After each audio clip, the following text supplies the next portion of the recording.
The agrarian community of Yelwata in Benue State went to sleep on Saturday night but was rudely awoken by a real-life nightmare. Gunmen numbering in their dozens on a mission simply to kill. Huts with women, children and babies set on fire and burnt to death. The attackers have been targeting villages in Benue State. Many of them are said to be non-Nigerian Fulanese. In broad daylight, as seen in this video, they move around freely on motorbikes with AK-47 rifles.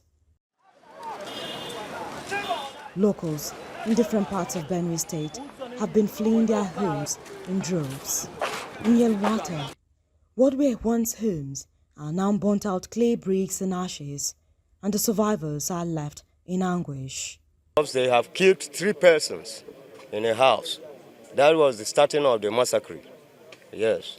So as that happens, then we were afraid, and that was at my own personal area. There were 4 in numbers, and they are Fulanis. I saw them closely. I did not know what makes that I was escaped in the incidents.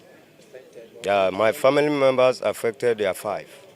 Fulani headsmen came in around the Yelwata East, started firing gunshots. They fired for almost 5 hours. They met a stiff resistance here from the police. Immediately when they met the resistance, they moved towards Yelwata Market, Yelwata New Market. There they slaughtered more than 100 persons. The incidents lasted for more than 5 hours. On Sunday, the president issued his first statement after the killings. It reads, and I quote, "President Tinubu has equally charged the governor of Benue State with convening reconciliation meetings and dialogue among the warring parties to end the incessant bloodshed and bring lasting peace and harmonious coexistence between farmers, herders and communities." End of quote. This was almost the same directive in the statement issued by the president after at least 51 locals in Ziki village of Bassa local government area of Plateau State were brutally murdered at night by invading gunmen last April. Analysts say the president may not have been properly briefed of the situation and what the real issues are. I think the president has a misreading, has a misunderstanding, a fundamentally flawed understanding of the issues happening in Benue. The government has consistently categorized this as either farmer herders clashes or communal crisis. And this is a flawed narrative because the people that are being killed are simply defenseless, unarmed, helpless citizens, including those in the IDPs. These are not warring parties, these are not warring factions. And until that mindset changes in government, until there is a shift in that mindset away from Benue crisis being a communal crisis, and understand that this is simply terrorism against the people of Benue, irrespective of whatever group they belong to, then we will keep having this crisis reoccur without a solution.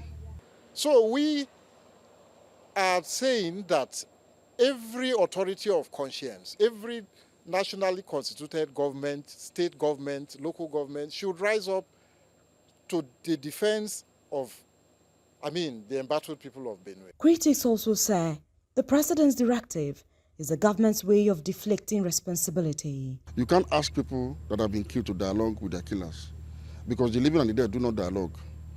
And what he's supposed to do as commander-in-chief is to enforce law and order and go after those who have killed Nigerians, irrespective of their ethnicity or cultural occupation, because that is his primary role as president and commander-in-chief.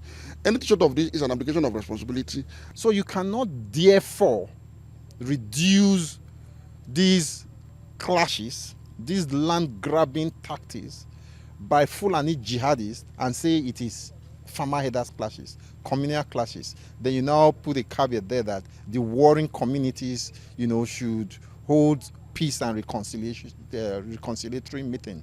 It shows from all indication that government is not aware of the problems in this community, or Mr. President is not being properly briefed by his security chiefs about the gravity, about what is really happening in this community. So he's only responding and reacting to the information he has. But that is not the information we have on ground. If it is just mere communal clashes or farmer-header clashes, like it's been attributed, you won't have 200 people killed. These kinds of killing are not new to Benue State and certainly did not start under the Tinubu administration. Parts of Gwe West and Apa local government areas have witnessed bloodshed at different times. The Agatu massacre in February 2016, in which over 200 people were killed, generating national outrage, is still fresh in the minds of many. But the problem over the years has been construed as farmer-herders clashes. Some, however, say it's much deeper. The locals feel it's about using fear to chase people away from their land. Governor Hyacinth earlier confirmed in a recent interview that the villages at most risk of attacks include Kwande, Logo, Ukum, Kasinala and Agatu. Now, from the number of 17 local governments under attacks, we fought tooth and nail to trim this thing down to 9 local governments. And then we continued all through to 6 local governments. How did we do that? So it's not a question of we are going to do all we can. We have put all the arsenals in there and we will continue to do that. I wasn't wrong when I made a reach out to the federal government that we truly need help.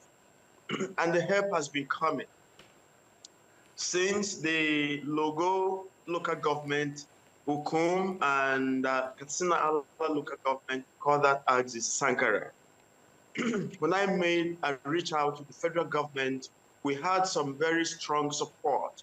We had more manpower that came in with more equipment to support us.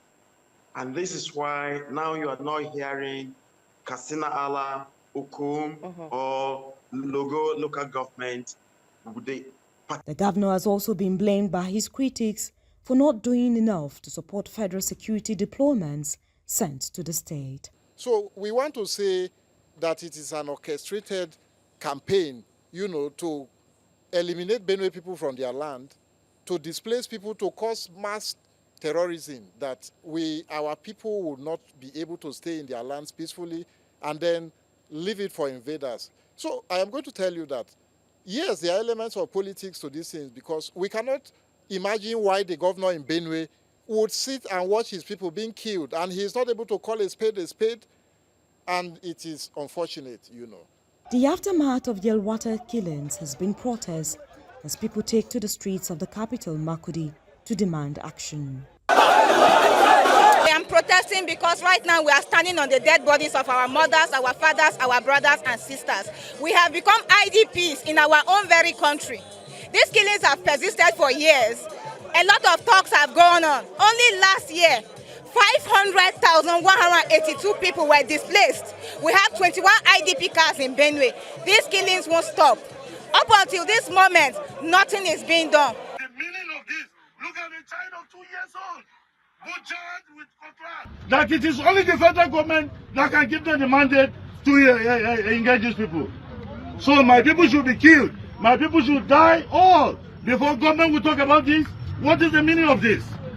Yesterday I buried 5 people, a father and 2 of his sons of over 40, 50 years in Teobian, very close to a military base. Beyond killings of persons in their dozens, kidnapping and banditry have been rife in Benue communities. Just weeks ago, a kidnapped victim who narrowly escaped from her captors in Okpe community said her captors are from the Fulani extraction.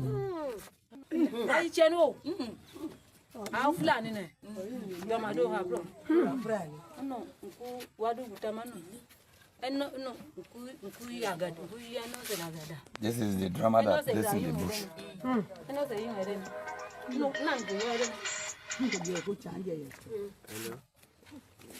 Baba lo joku da ngoya ke li mama because ala yala lo joku se ma bro ma e a che la chuchire no le se ki ma gba to ma ngeni.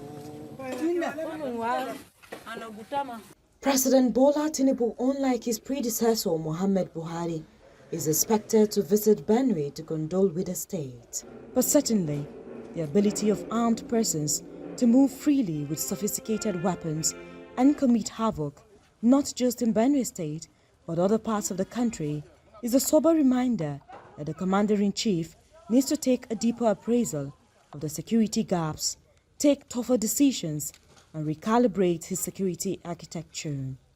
Benue State, my ancestral home, once known as the food basket of the nation, now lies devastated. The lush green landscape has become a killing field, with homes and crops ruined and innocent lives lost. The land and the vulnerable cry out for salvation. But is anyone listening? Ihotu Okpe, Abuja.